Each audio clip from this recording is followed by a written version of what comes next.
Welcome to the Vastness of Google podcast, a podcast that is more than just astrology.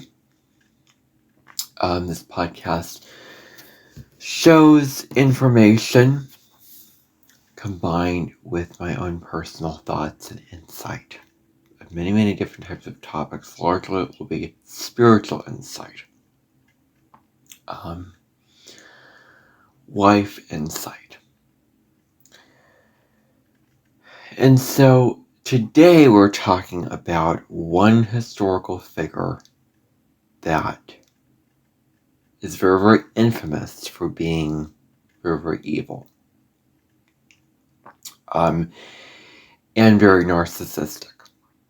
And let me just look up the definition of a narcissist. What is a narcissist? It exhibits it's about grandiosity, believing that you're so big. This is like an excessive need for admiration, is what it says. And it's indifferent. If you're a narcissist, you're indifferent. You lack empathy for others. You're not very considerate of them. You're not very mindful of them.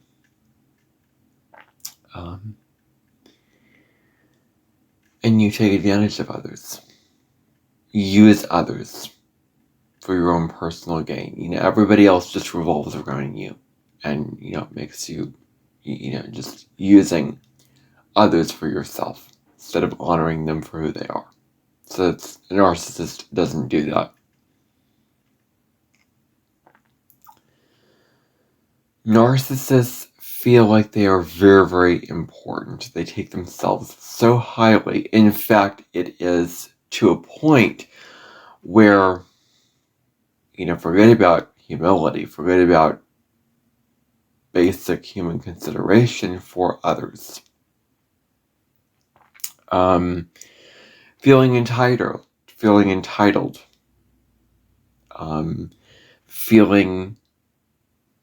and here's the other thing about narcissism is they want to be in control. They need to be in control. And if someone is outshining them, if they feel threatened by an outside enemy, because the narcissist is in the ego, okay? It's an ego thing. And when the ego feels threatened by outside forces, it attacks. And it gets jealous.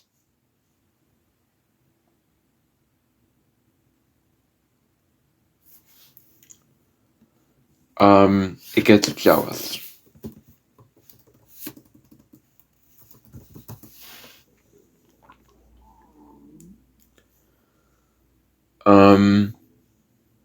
Okay, so very insecure.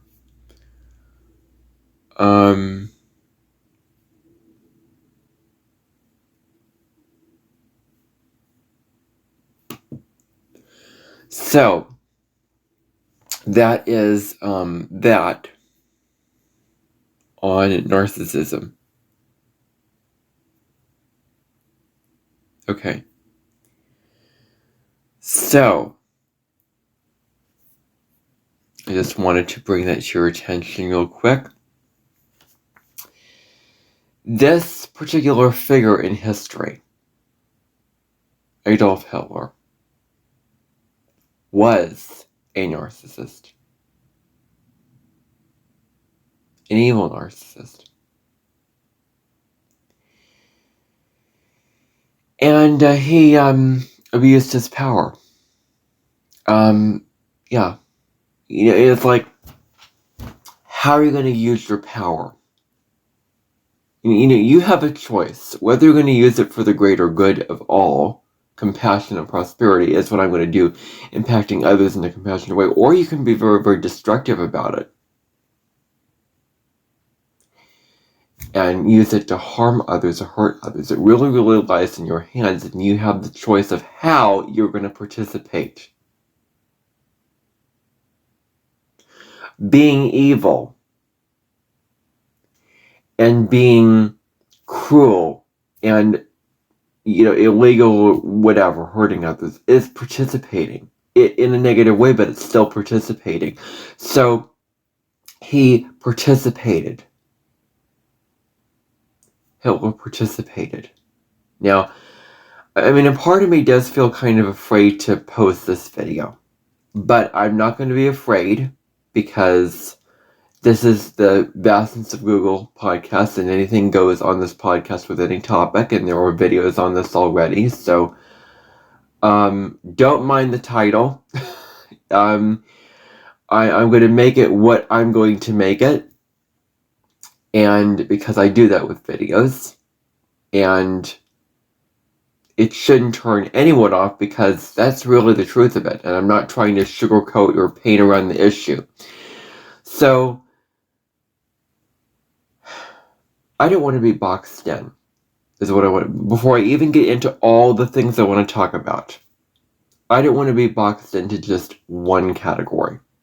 I do not want to see comments saying, oh, well, I thought that you were about astrology, but now you're talking about this. Well, I am, okay? And I can, because this is the whole point of this podcast. Yes, a lot of it is about astrology. I'm very knowledgeable on that, and I'm very passionate about it. However, I want to make it open-ended. So this is what you came for, and this is what we're going to be talking about today. So,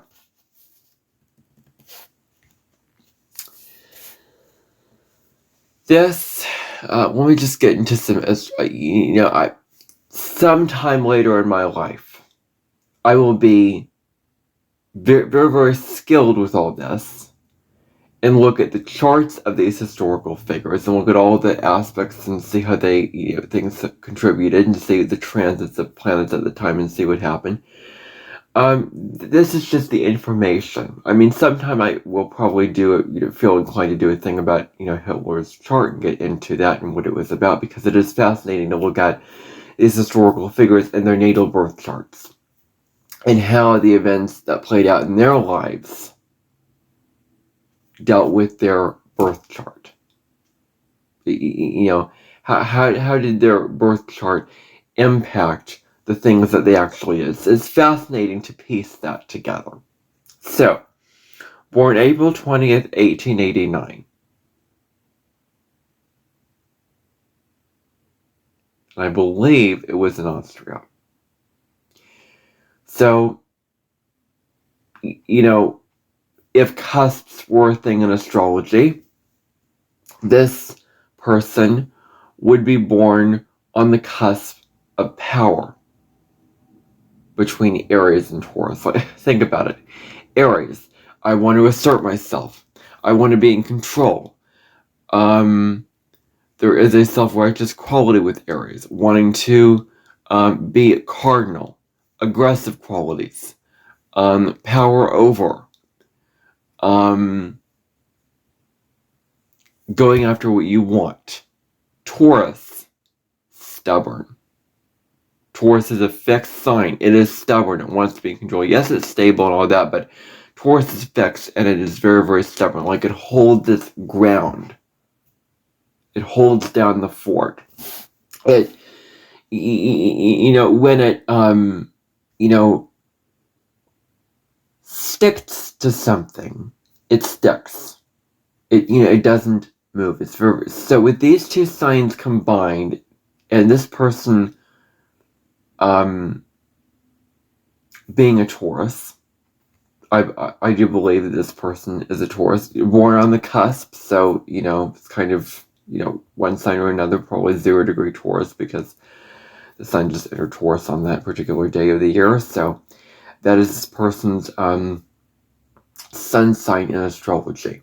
There's other factors that make it so, of what it is. So, the thing is,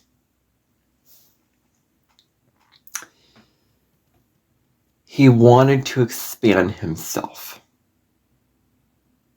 He wanted to expand his empire out to as many countries as possible. It was about big expansion. I don't want to just stay small in my own country, in my own nation. I want to grow and expand. And so his territory expanded. Because if you want a lot of power, then you're going to want to expand. You're going to want to spread yourself out over a very long distance. Now, there is the Aryan race or the Nazis. Does this sound familiar? Is this anything new? Made themselves superior.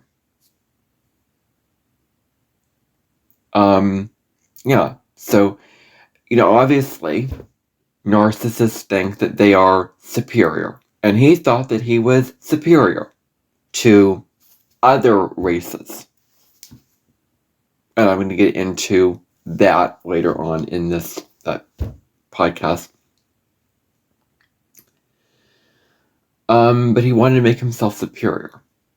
He thought that the Nazis were superior. Now, his childhood life, I can kind of relate to this. Was against his father. Didn't really like being around his father. Didn't dislike his father. He was probably very, very strict or very stern or whatever. But his relationship to his mother was very, very good. Very, very devoted. Very, very, very, very strong bond. And that is the way it is with my mom. We have a very, very strong, connected relationship with each other. Very, very loving. So that is the childhood. And then think about this. It can really, really, death can have a profound impact on your life if it's a close family member. It can.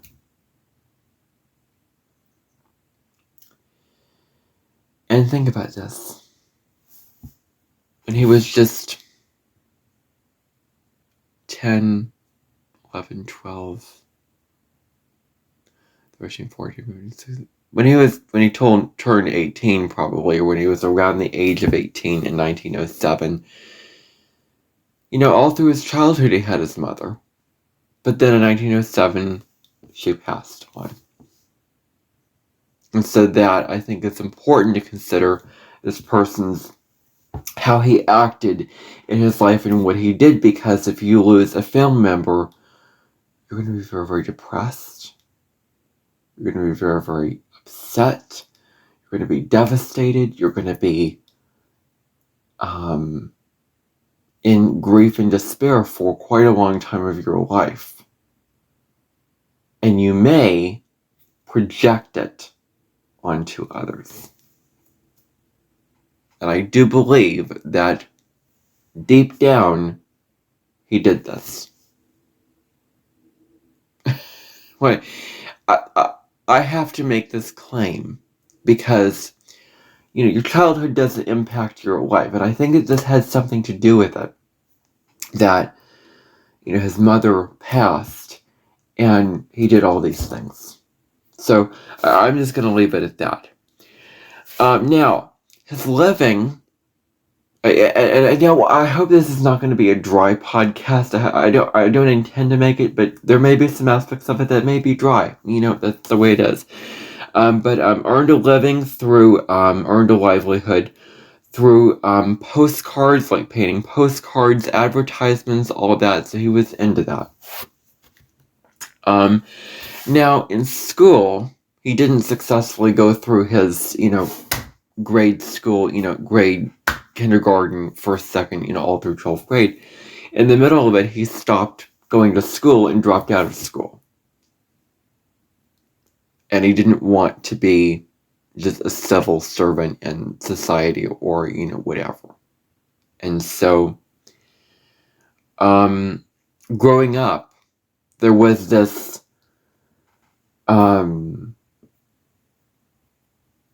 feeling of isolation. And, I should clarify, because you're probably wondering, what is a civil servant? Yeah, and we're in the civil service.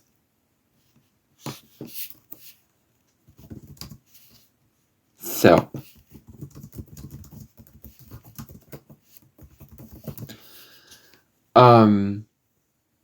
okay, so, yeah. Professional workforce employed by federal, state, or local governments to implement public policy, deliver essential services, excluding military personnel. Very, very dry information here on this. And I don't want to put dry details in here.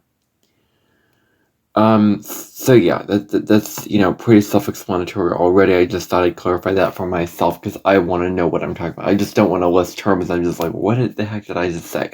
So, growing up, he was very, very lonely. Very, very isolated.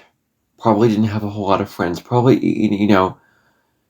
and so that can impact your, adult life. That can really make you very,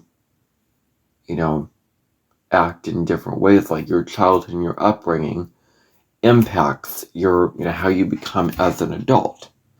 So, very, very strongly. So, when World War I happened, he was very much into it.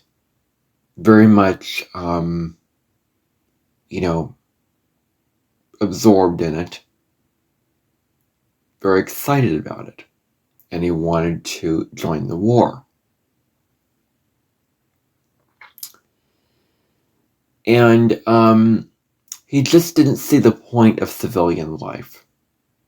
It was very, very bothersome. It didn't have any clear direction of, like, this is where I'm going, and this is the benefits of this, and this is the goal, and this is what I can gain from this. Like, that is not how he felt about civilian life. So naturally, not wanting to participate in civilian life, he looked to another route, which was the war. So, very, very much into the discipline in the war.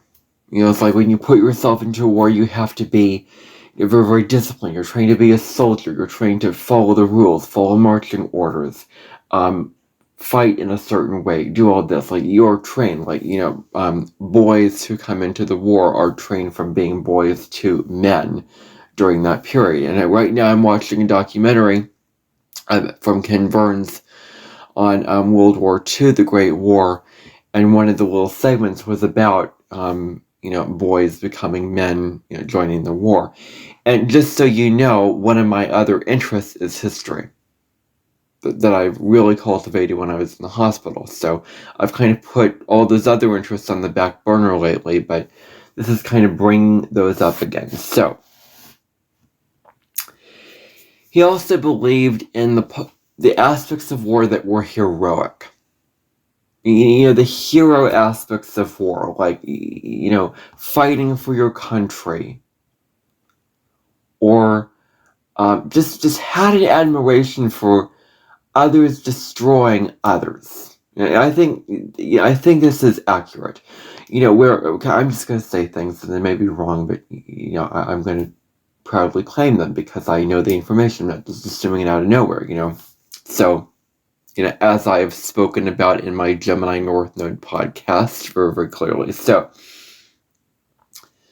the thing about you winning and others losing, and you being the hero and others falling, that whole thing really, really attracted him. That whole thing very much, got him going and motivated to be in the war. Moved to Munich in 1913, served throughout World War I. And he was wounded during that war in several places of his body. While it was a very, very good thing and he really, really enjoyed it, there were some wounds that were involved with that. Now,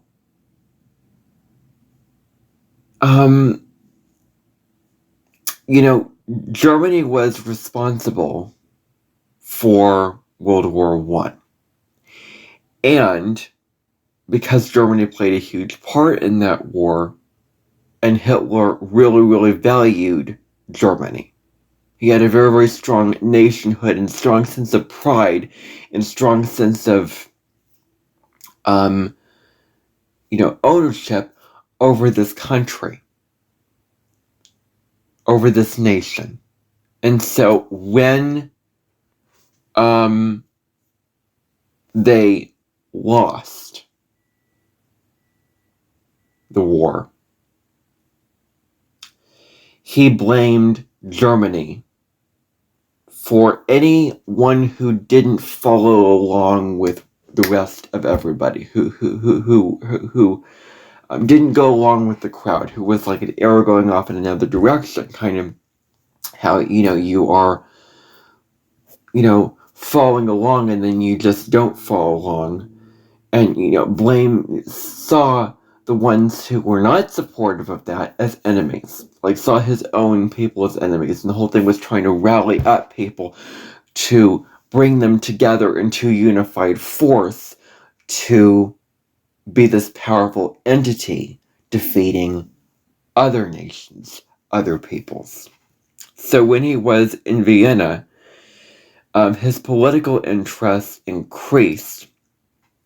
And when he became interested in politics and developed many ideas that shaped the Nazis with who they were, such as the political correctness, their supremacy, their superiority to the Aryan race,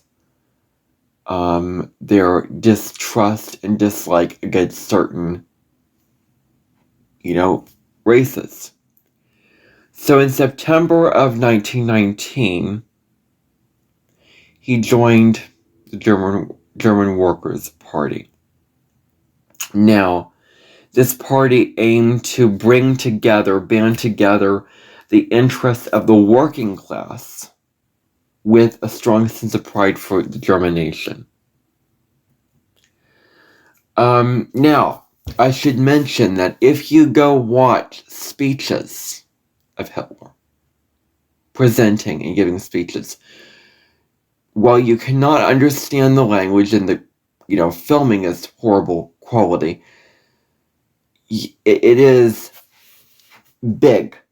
It's not subtle, not calm, not put together, not, I want to say, rational, because this person is just so passionate, so determined to get his way, and determined to have his, intense and pine, is what he was saying.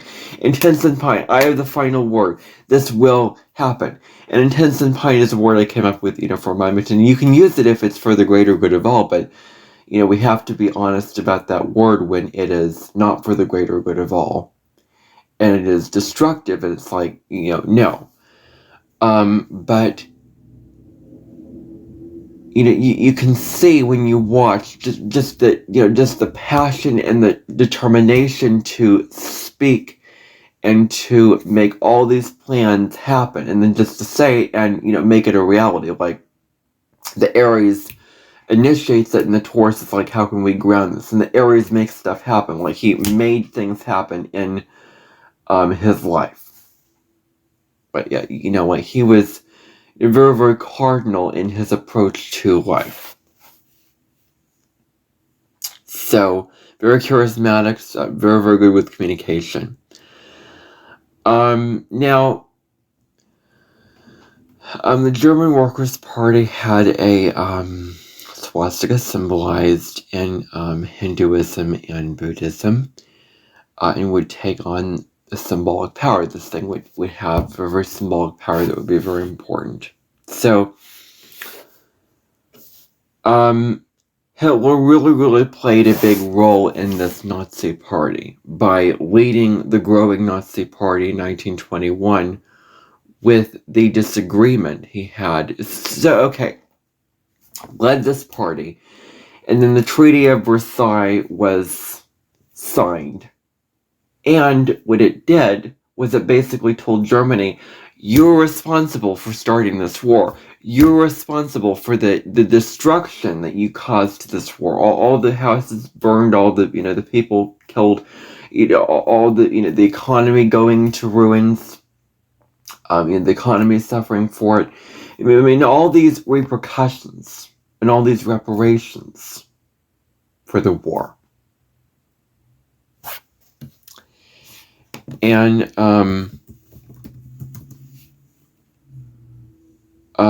okay. So, reparations, it says here, financial compensation, apologies. Like the Germans needed to apologize for their efforts, designed to redress historical injustices. Okay. So that's what it says about that. Alright.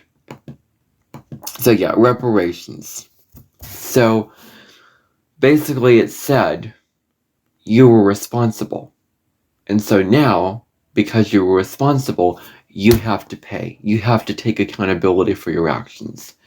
And you lost, and you have to pay for your mistakes. Like, you're the one responsible, you have to, there is a price to pay for your actions. This is like, like consequences to your actions. Well, Hitler didn't like this. He was too proud of his nation to just accept it and go along with it. No, he wouldn't. He wouldn't. So, yeah, he didn't like this. And he was going to get his way and get back at what he was doing. So, there was a particular day in November of 1923 where a nationalist revolution happened. Marchers were led to the center of Munich, and it was this big thing that happened. So, he was put in charge of the party's propaganda. Propaganda is, newsreels and things that, talk about a particular nation or country, very, very, easily. And, propaganda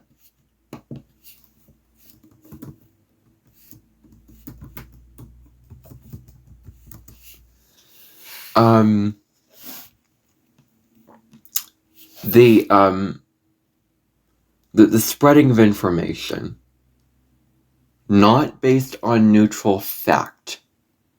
So all the spreading of information out in, to influence the public, that are based on biases, that are based on feelings. That's the thing about propaganda. Influencing public opinion, promoting a cause. We're saying, this is who we're fighting, and this is how we feel against this enemy.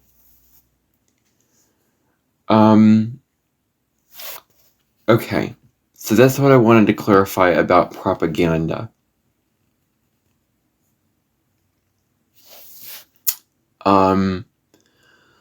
So he left behind the army and wanted to prove himself in this party. He wanted to improve his position in this party. He wanted to be up at a higher rank of positioning. He wanted to be up at a higher position. Because there was this need for control that he had. So, wanted to be a valuable asset to this German Workers' Party. He did have somebody to aid him, Ernest Röhm, who was a staff member of the District Army Command, who joined the German Workers' Party. And what he really did was helped Hitler along, aided him along, like how you get training wheels to help you on a bike, or how somebody pushes you and you're on a bike and you then you're free to go. Aided him along with his becoming of a higher position and his potential leadership or eventual leadership of this party. So what he did was he took situations and people, and he used all of these things to his advantage. He took full advantage of this party. We're taking advantage of people. Don't narcissists do this? He took advantage of others, and he thought that it was okay and it was just fine to do this. To use others, to take advantage of others for his own personal gain. To destroy others for his own personal gain. So,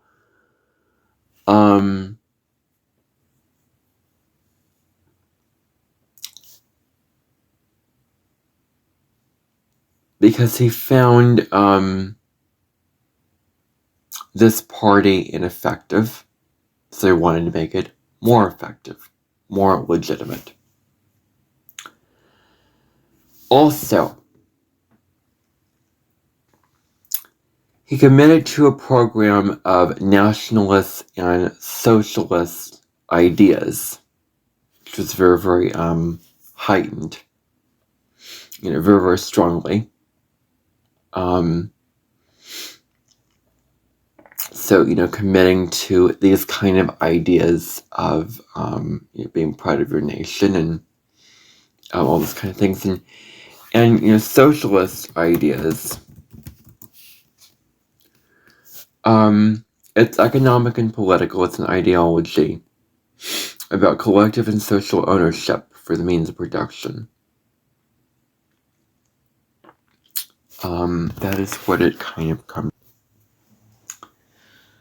So,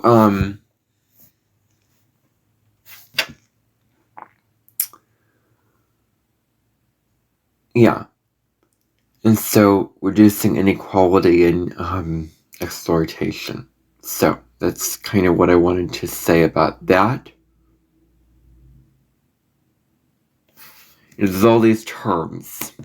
I don't want to throw out a term and not exactly know what it necessarily means. I'm being humble within myself. I know quite a bit, but I don't know everything.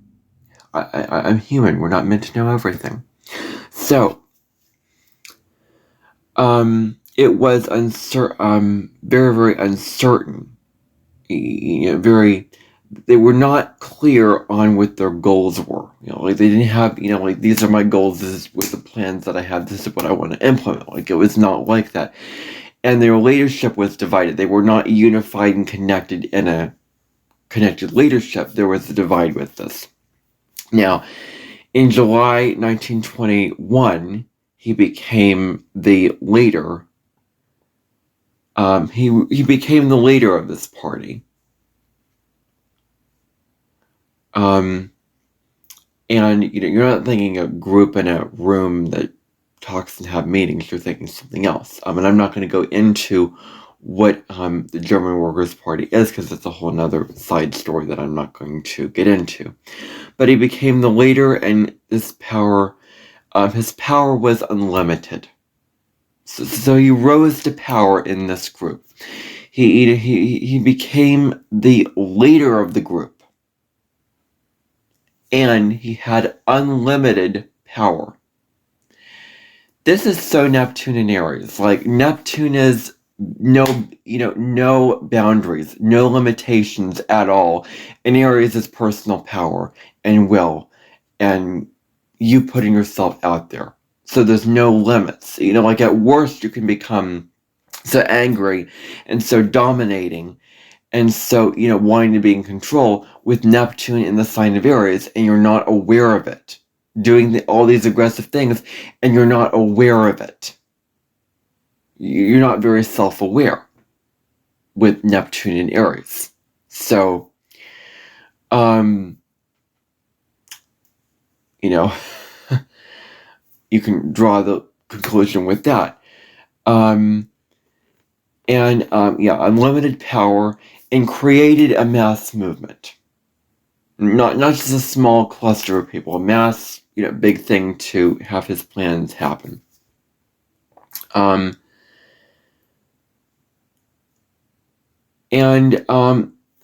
members had to kind of swear an oath of loyalty to him. Like he was in control, he was the leader. They had to be loyal to him.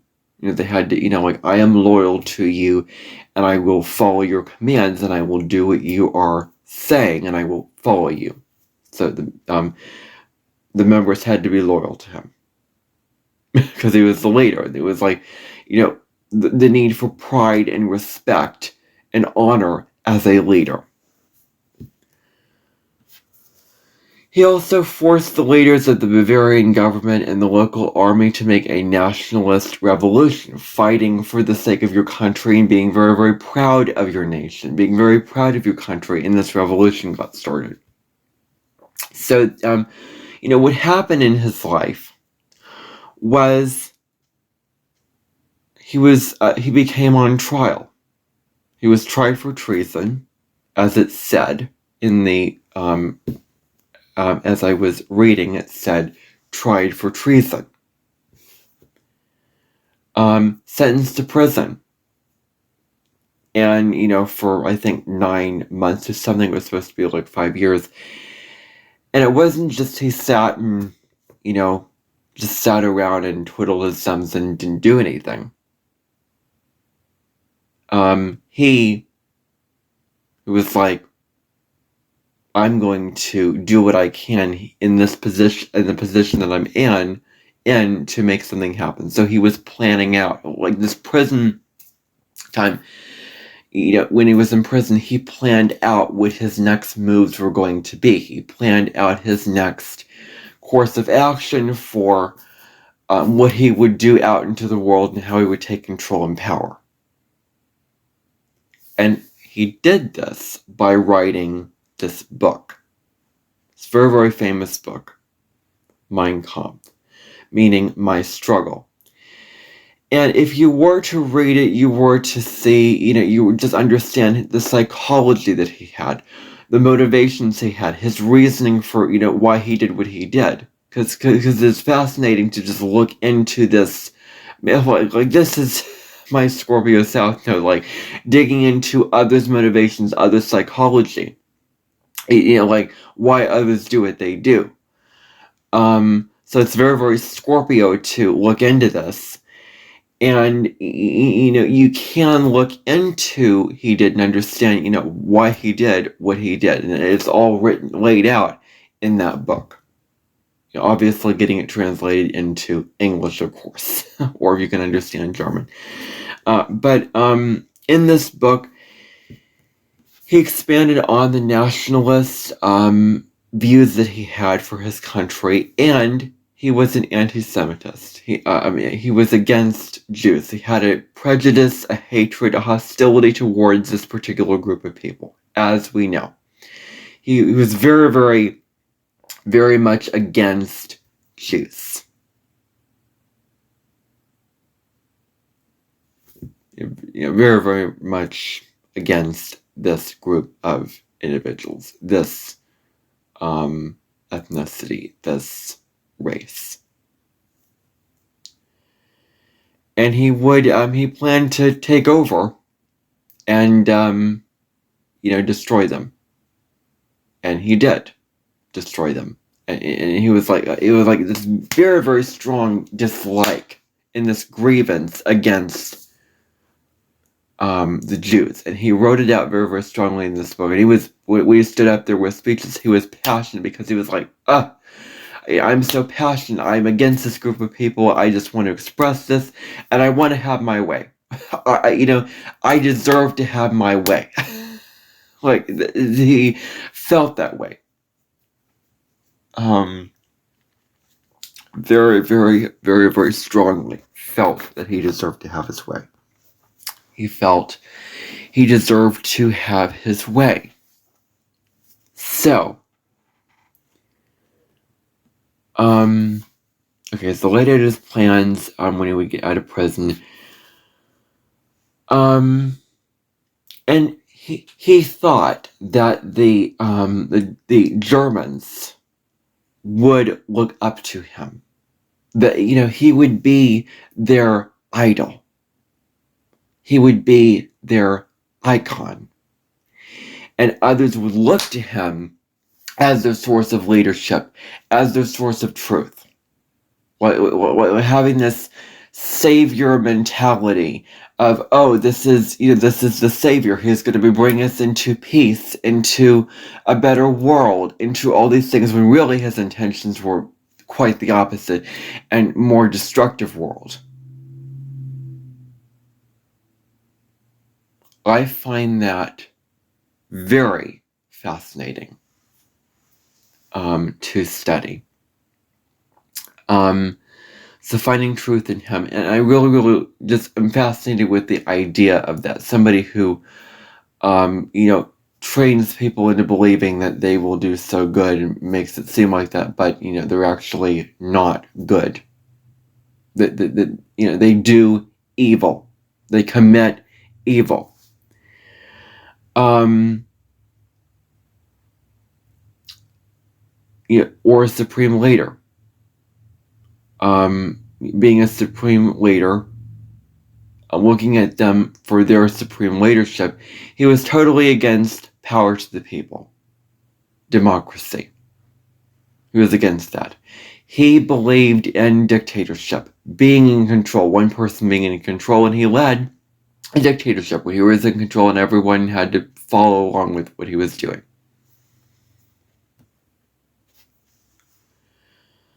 So after he got out of prison, you could say that the economy was recovering. You could also say that the economy had problems. The economy had problems, yet it was getting better and improving after the war when he got out of prison. He reorganized and shaped the Nazi Party into what it is. He was responsible for, taking this party and constructing it into something, making it what it was. And he started the Hitler Youth, which was to take children and train them into following him, being devoted and loyal to him, potentially being soldiers to him.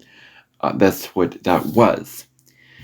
And so members of the SS, it said, wore black uniforms and swore oaths of loyalty to Hitler, as I've already said, to in the other thing about the German Workers' Party, which I do believe is the truth. So,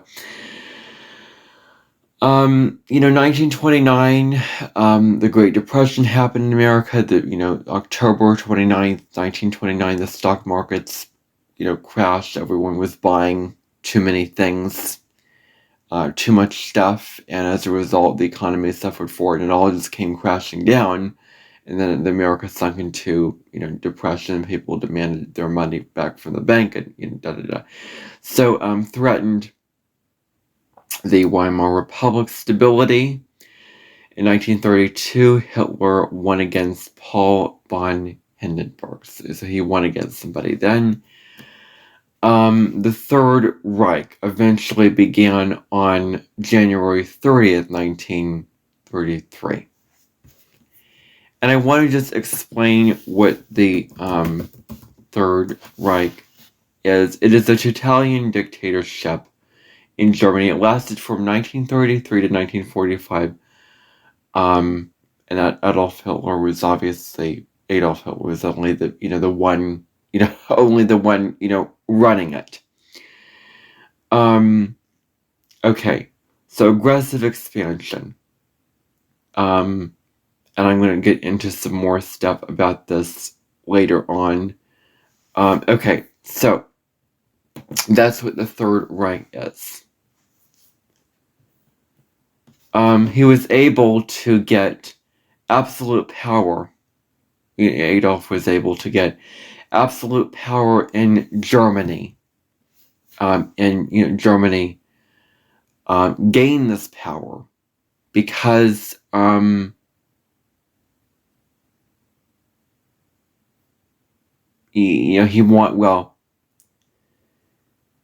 he wanted to rule out anyone who was against him. Anyone who was against this whole Nazi idea. Anyone who was against him was a threat and an enemy to him. Complete threat and enemy. Anyone who didn't support him, a threat and an enemy. So he showed his oppression and his violence. Oppression is very much like genocide, how slavery was oppression, but against a group of people, against and violence to his opponents. And so there was this act that enabled Hitler to have all this power and control, and this was the enabling act, hence enabling him to have all this power and control. Total power was given to him. The Nazi Party became so every other political party in Germany was ruled out, and that was the only one. The Nazi Party was the only one, the only party in Germany. That was it. They were supreme. They were the authority. They were the biggest and the best, and everyone else wasn't. So, he took Germany out of the League of Nations and militarized the nation for territorial conquest. So he was going to conquer other nations and round up military in order to do this. June 29th of 1934 was the day of the Night of Long Knives. And basically, the idea behind this was he had members of his own party killed. Just, that's what it was. So,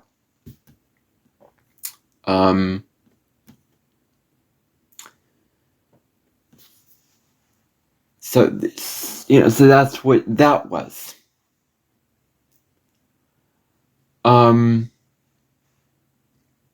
All right.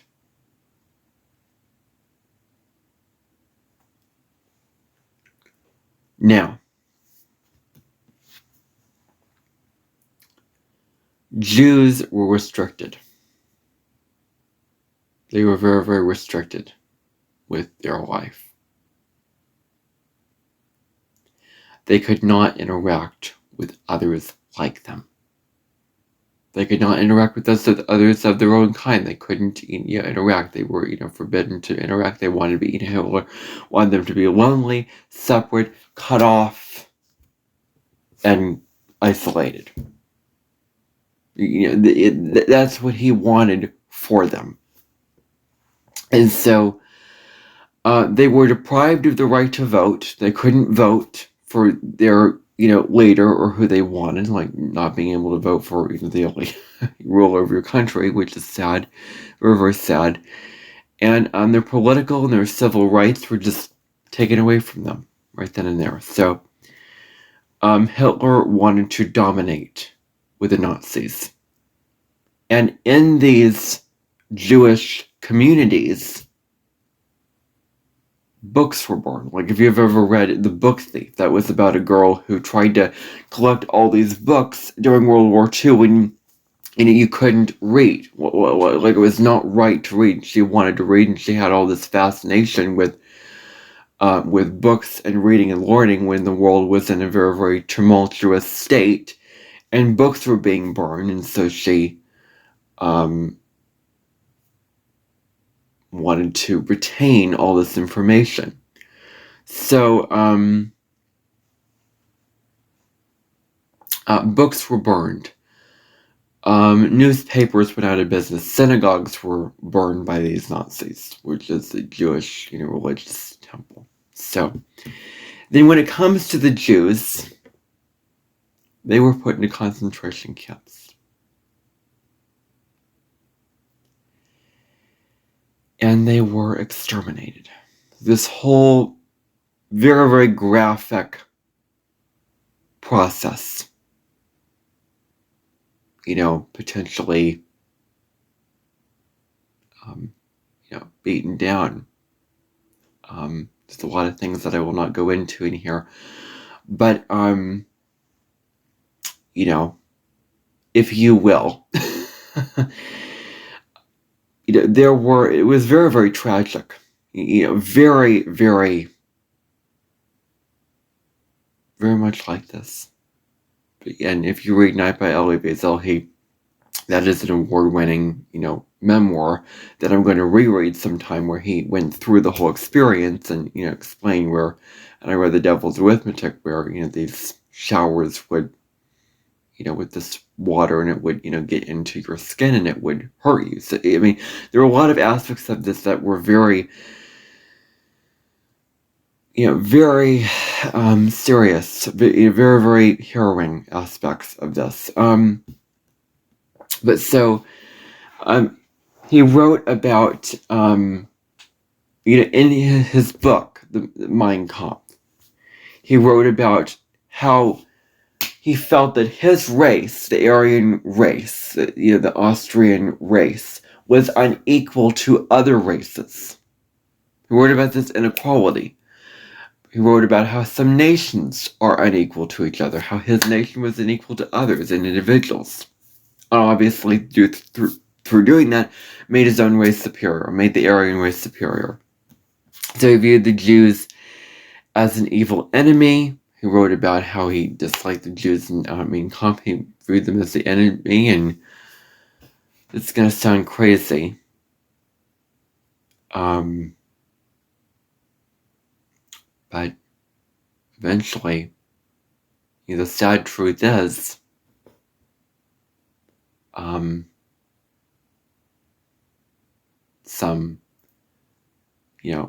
what I read was, it said that some 6 million Jews were, murdered. That's huge.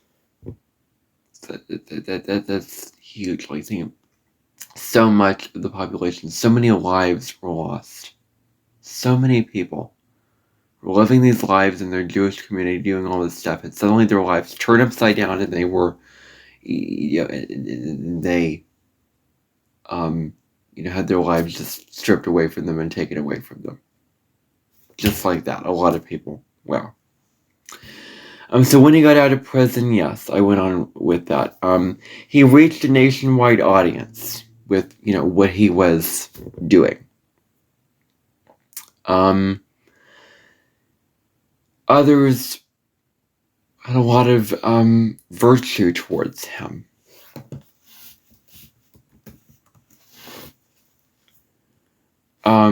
He felt that he had a lot of virtue. It was very morally right. Others viewed him as very, very courageous. He was very, very courageous. Okay.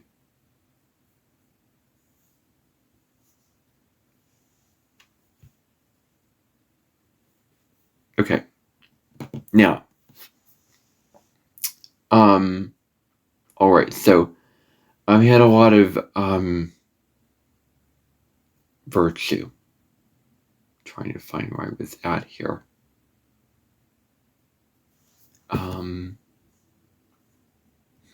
Okay, yeah. Others thought that he had a lot of virtue. Others felt that he had a lot of virtue. And others, looked up to him. Others were kind of swayed along and brainwashed into going along with him. So many people looked up to him and trusted him. They were convinced that he was their leader and he would do right. And he didn't do that. So, basically, what an intrigue is,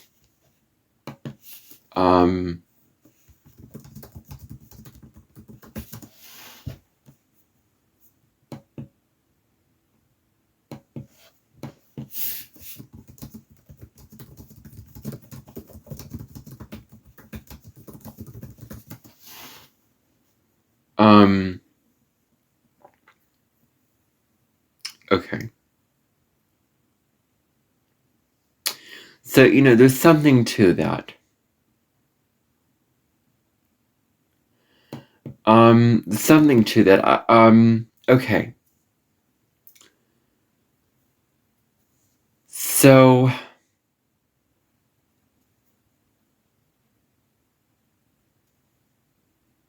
okay. Yeah, I found a definition for this and I lost it.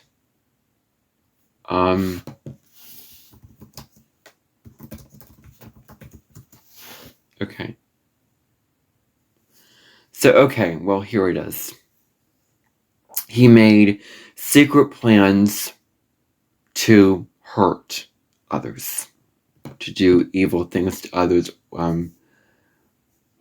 He was against democracy, basically. But here it says had interests with conservatives, so that's questionable. So, with his political success, with him getting very, very high up in the ranks with political being leader, his personal life benefited. It was a more relaxed personal life. So,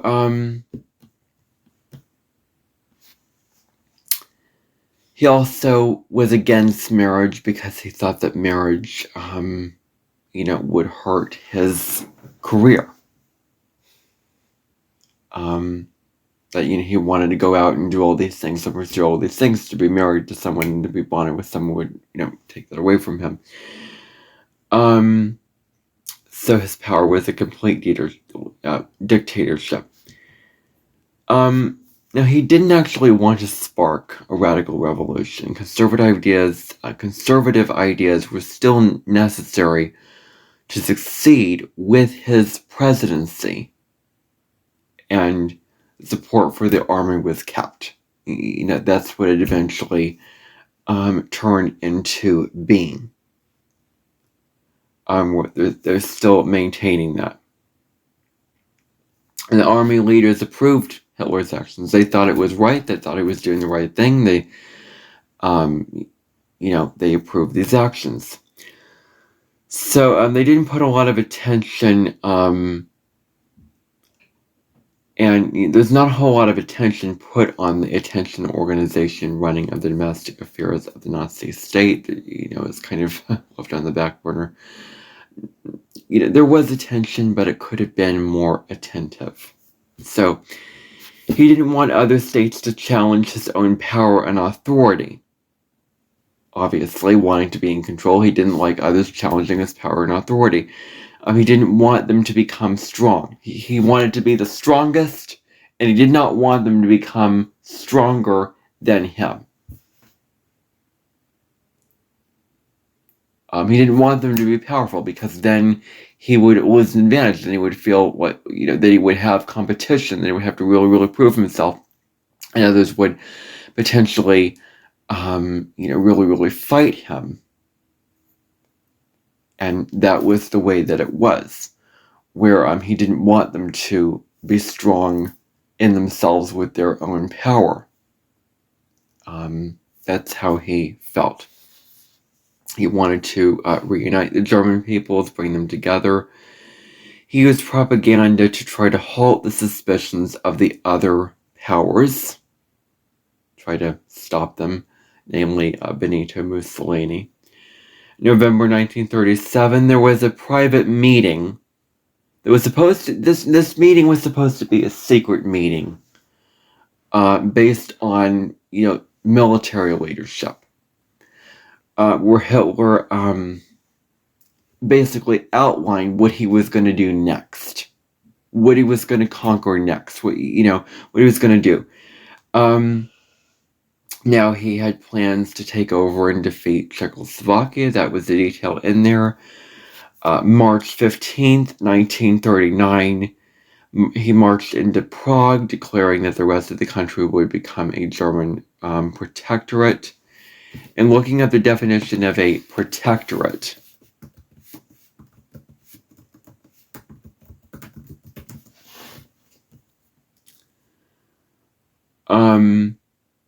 Yeah.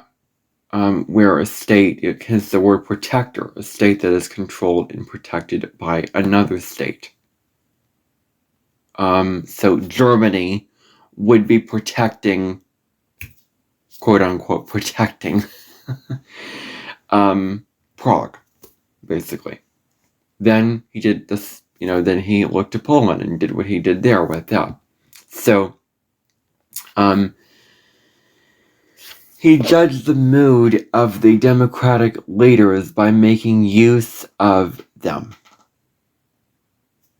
by taking advantage of them, despite not getting out of Austria and Germany, despite not, going beyond that, taking advantage of other democratic leaders in other nations, not knowing how to speak to them, not even going there, not having any experience. So it's kind of almighty, and like you're going and you are taking over, making use of leaders, and you know nothing about them. So, and that kind of dynamic with that. Now, he started the Holocaust, which I've already described, forced the world into the Second World War. He represented racism and political correctness. That is very, very true. And I found this argument that I kind of have some opinions about. I kind of, there were some things in here that I do not agree with and I do not understand. I don't think that the person in this interview that was communicated really explained how it connected to what Hitler actually did and how it proved the events that happened in history. It said that at the time there were a lot of racists and anti-Semitists already. It said that, this thing said that, claimed that Hitler was lazy and others were more active for them. And looking at it, I have to disagree and form my own opinion about this and say, no, he was very, very active with getting himself involved, very, very assertive, making things happen, wanting to, so I said, like, watching television, no, I don't think that is true. Didn't do much in his days. No, that's not true. And others suggested ideas to him that he took. Well, I think that he had his own opinions and very, very strong beliefs about things that he acted on those things. And he did have this belief that the strong should defeat the weak, that the strong was superior, that life is a zero-sum game, and that, if you have to be a shark in life, that he didn't believe in equality for everyone. Obviously, he didn't believe in that. He didn't believe that every creature and every human is equal. He believed that some are more equal than others, some are more worthy than others. That the strong should defeat the weak. Strong should take down the weak. Specifically, marching into countries and destroying people. Looked at the third world countries being very, very poor and not a whole lot of power that they had in them, and they should be defeated according to him. So they trusted him. Others trusted him, brainwashed into believing that his intentions were good because they thought that his intentions were good. They didn't think that there was going to be war. They thought that he was going to bring peace and it was going to make for a better world because of what he was going to do. But he didn't, as history has shown. And they didn't really look at what he was doing to the Jews. If they were to look at him that way, would they have the courage to stand up to him and go, you are evil and you are wrong and we're not going to support this. We're not going to support you. Or were they just brainwashed and blinded by the truth? Were they, because that's what it said. It said, blinded to the truth of,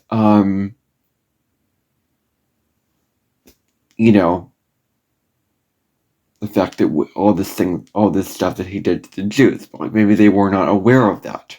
And if they were, then they would question, I'm not sure about my loyalty to this leader.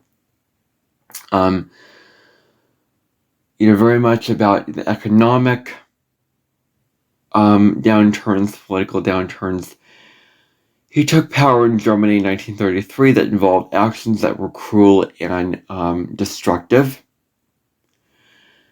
And we have to talk about the end of the story. Let's wrap up the story. And this is a tragic ending to the story. Throughout the conflict of World War II, he became unwell. He became very, very isolated. He felt very, very isolated, feeling very alone. He became dependent on medications to get him by. He split up Britain and American forces also. Did that. 1945, he dedicated his political testament, and then on April 30th of 1945, which, get this. My grandpa's mom was born April 20th, the day that Hitler was born. My grandpa was born April 30th, the day that Hitler shot himself. Isn't that funny? How that, works out. They just had to throw that in there. But so he took his own life.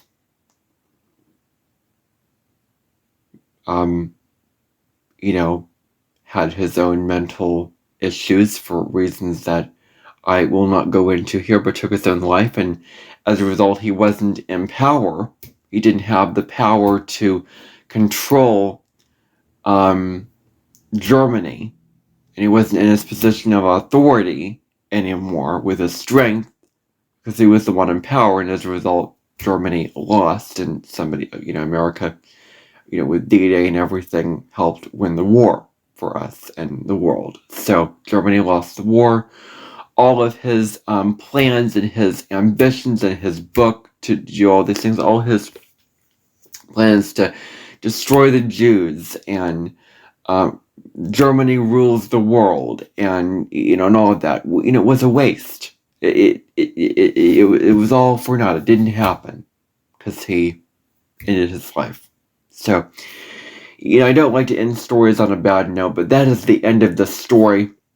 I hope that you enjoyed this this very, very in-depth look at this very, very infamous historical figure. I might do another one on, Martin Luther King Jr. or Muhammad Gandhi or something sometime. Who knows, if I do feel inspired to do that one of these days. And maybe eventually look at their astrology and see how that tied into their astrology, because I would like to do that and share that with you, share those insights with you. So, that's all I have for you now. I hope that you enjoyed this episode of the Vastness of Google podcast. If you're watching this on YouTube and not Spotify, I'd really, really encourage you to follow me over on Spotify, because I want this podcast to really grow on Spotify, and do all of that. Anyway, I'll see you on the next episode, and bye for now, everybody.